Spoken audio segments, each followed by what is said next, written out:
Okay, this session is entitled Panel 3, Using Theory and Research to Improve Evidence-Based Practice. And for our panel, we have some very honored speakers who have each written and developed a paper for this that has already been done and turned in and reviewed by Jim Sampson. And so this is a well-prepared, well-thought-out series of presentations. We will take the order of presentations as in the manual, in the journal here. We'll have Nadya Fouad first from the University of Wisconsin-Milwaukee. She'll speak on the role of theory in improving evidence-based career interventions. Then we'll have Stephen Brown from Loyola University Chicago, what we know and don't know from existing meta-analysis of career interventions. Then we have Susan Whiston from Indiana University. She'll be talking about conducting general versus population and setting-specific meta-analyses. Then we'll follow this by a homegrown person here, Betsy Becker from FSU. She'll be talking on strategies for improving the design and use of meta-analysis in evidence-based practice. And finally, Scott Solberg. Here he is. Not last, not least, but he's on that. He's from the Boston University, and he'll be talking on fostering collaboration among theoreticians, researchers, and practitioners to develop evidence-based practice. We will have 15 minutes for each presentation, and I will provide a silent warning when you approach. And so let us get started. With Nadya, you go first. Okay, thank you. Hi, everybody. It's great to see so many wonderful faces in the room, and I want to give a huge thanks to the organizers for inviting me here today. This is such a home for me, and I'm really just honored to get a chance to speak to you. So I'm going to talk to you about this ideal that researchers propose, validate, and refine theories. Practitioners apply those theories, and then in a recursive way, communicate with researchers about the need for further refinement and development of the theories. And if that's what we were actually doing, I could just sit down and say, fine, that's what we do. But we don't do it very well. And the review that Sampson et al. Did in 2014 of the 2013 articles in the Career Development Quarterly really documented this. 50% of the articles that they reviewed focused just on research, 30% focused just on theory, less than 25% focused on practice, and only 44% actually integrated all three of these areas. So I'm going to talk today about this issue of integrating theory into practice, integrating practice into research, and then in a hopeful way talking about some recommendations of how we move forward. So I came to this as a very, very beginning practicum student. So I would like to set the stage. I am a practicum student at the University of Minnesota Counseling. We used to call it the Student Counseling Bureau. And the practicum setting, this practicum, all of the practicum students sat in a room with the practicum supervisor, 4 of us, and the student went and did counseling in another room with a, I think like the equivalent of a baby monitor, so that everybody in the other room was listening to what you were doing, right? So I sat down with my first client, and my first client was there because he was struggling between the choices he wanted to make. Now, this is 1977. The choices he wanted to make and the one his parents wanted him to make. I did all the right things my professors told me to do. I asked about the presenting problem. I asked about his family. I asked all the things about his background and his goals for counseling. I looked at the clock. We had started at 3 o'clock. It was 3:20, and I didn't know what the hell I was going to do for the next half hour, okay? And everybody's listening to me. Like, I couldn't just say, just a second, I will be right back.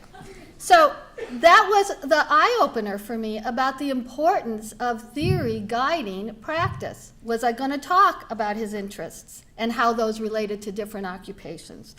Was I going to talk about his abilities and needs? I was a good Minnesotan, right? I could apply the theory of work adjustment. Did he need help navigating the tension between his needs and his family's needs? Could I talk about the role he wanted work to play in his life relative to the other roles that he was playing? I could have talked about the self-concept, right? Or if I had thought that this was going to come 20 years later, I could have talked about his decision-making, self-efficacy, or the outcomes he wanted in his career. All right? So imagine that I had a very early perspective about the importance of theory in guiding the work that you do. So Nancy Murdoch talks about the role of theory as a map and tells us theories help us know which stimuli to attend to and which to put in the background. She used the metaphor of the map to suggest that counselors who do not base their interventions on theory are similar to people who set out to go, i.e., Milwaukee, Wisconsin to Tallahassee, Florida, without a map, and they get lost along the way. And my younger self was truly lost without a map, a theoretical map. And Krumboltz talked about this. Bob talked earlier about that 1992 Career Convergence Conference. And the chapter that Krumboltz did from that conference also used a metaphor for the map, talking about theories represent reality or some portion of it, and help us focus on the specific behavior that theory thinks is really important. Exaggerate some behaviors to make a point, represents the unobservable, like what's going on in that career decision-making process, and is useful to help one set of questions. And it was also at that Career Convergence conference that Jane Swanson and I, shameless plug, we started talking about the importance of talking about theories and the role of theories in helping our students understand case conceptualization, what we have now come to call case conceptualization. And so in the iterations of the book, we have one case that we have every single theory, not obviously every single theory, not some of the ones that we're going to be talking about here, but we have several major theories, and talking about how that theory would look at this particular case of Leslie. And then we have additional cases for them to use, for students to use. And the feedback we've gotten is that students really get it. They say, okay, this is the discipline I need to apply theory, and that's how we can guide our practice, okay? So what about that whole issue of the gap between research and practice? So I'm shifting a little bit. Why is this gap there? And we have been talking about this gap. In fact, Bob Lent and Mark Zavickas in their chapter in that book also talked about the science-practice gap and the importance of the closing that gap. And I'm going to talk the next couple slides of why this happens from both the researcher perspective and the practitioner perspective, but the issue is, what do we do to start to address this gap? Researchers, and I'm an editor, right? So I contribute to this. I know I contribute to this because we're looking at articles that also have very carefully circumscribed problems that have some kind of internal validity, and for the quantitative studies we want them to have some external validity so they can be generalizable. The limitations of this research, and researchers are really known, as we saw in several of the presentations today, people talking about the limitations of their study. Okay, it doesn't apply to this is a problem, this is a measurement issue.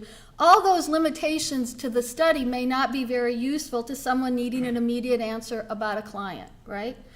It is hard, even for those of us evaluating the research that comes in to the journals to be published, it's hard how people define that problem, all the different ways that can be defined, right? Well, I won't go into examples because that would take me all day. It may be very hard to sift through all the myriad studies to come to conclusions about research in a particular area. And then researchers and practitioners use different language. And so then you've got that issue going on right there. And then practitioners don't have a very effective mechanism to convey their research questions to scientists. And I just talked about different language. So how do you do that? How do you create a mechanism where that information can get back? The practitioners may not necessarily explain questions in ways that are easily translated to a research study. They're thinking of the answer that they want to a specific issue, to a specific problem now, and that may not be very feasible in a translation to a research study. Researchers may not think of the practical implications of their studies, and this assumes theory is in the middle. This assumes that we're doing that absolutely in the middle. And so I just want you to imagine for a minute this next scenario, which is what is supposed to be the ideal. Jason, a mythical career counselor who uses the social cognitive career theory, has a new client that has a career concern that Jason has not yet experienced. He finds no research on it, so he picks up the phone and he calls Bob and Steve. And he asks them what they think. And then Bob and Steve say, oh gosh, good question. We'll just design a study to consider that, and then we'll call you up to let you know how that worked, and then we'll revise our theory accordingly. Feasible, right? Bob's right, feasible. All right, so how do we create mechanisms? And I actually struggled with this a lot of my career. And when I was editor of the Counseling Psychologist, I really wanted to have a mechanism. We have when research gets done and published, that's even with our going to publish ahead of print, is a very long process, right? So I wanted to have a mechanism in the Counseling Psychologist where we had a practice forum, where I thought this would be a way that we could have very practice-oriented issues that practitioners could write about. There would be a short turnaround in the review process. We would be able to do that. Well, it didn't work very well. We did. Jeff Prince was a wonderful editor of that forum. We had several different articles, but the mechanism wasn't the way that I wanted. We didn't have many practitioners who could take time out of very busy lives to publish. The entire process for them was cumbersome. So there needs to be some other mechanism, and I know Scott's going to talk about a pretty elaborate way that he has figured out a way to bring people together to do that in a more effective partnership. But we need to pay attention to this, because if people are applying interventions, need to have a way to communicate the intervention, if it worked and if it did not work, or how it worked. Was it effective for some clients? If it was effective for some clients, which clients? In which circumstances? Was it effective for some career concerns and not others? If so, where was it more effective? And was it more effective, and I'm echoing Heppner and Heppner's 90-something article about the research agenda on process, is it more effective at some point in the career counseling process? We've got a lot we need to learn about all of that process. And I'm arguing that we must find some ways to address the gap, because literally, it's not trivial.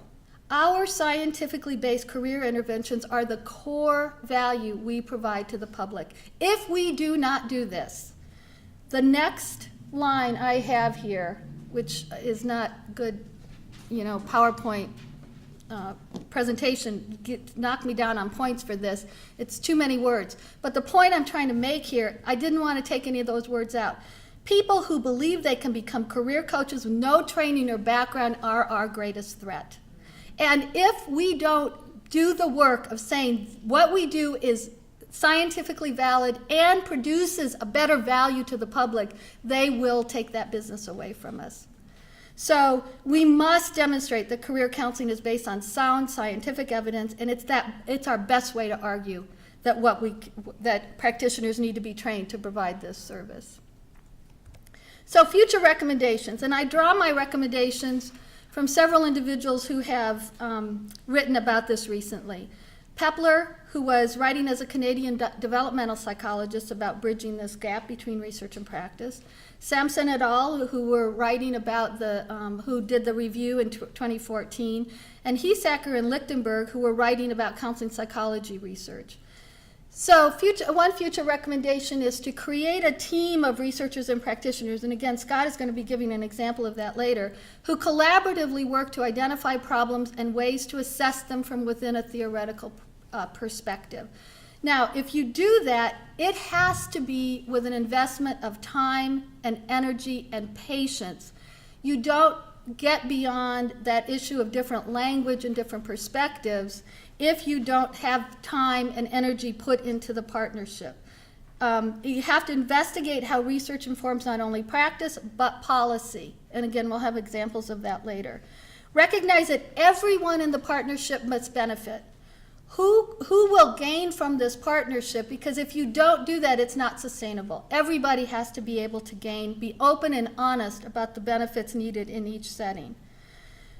Education and training programs can model this by fostering conversations between supervisors and faculty. Supervisors could be invited in to talk about how the research that's discussed may be applied to real-world problems or may not work, and develop mechanisms. And again, I keep thinking there has to be some way technology can allow us to do this for practitioners to identify the concerns that are coming out of their real-life practices to foster that communication. I'm done. Thank you.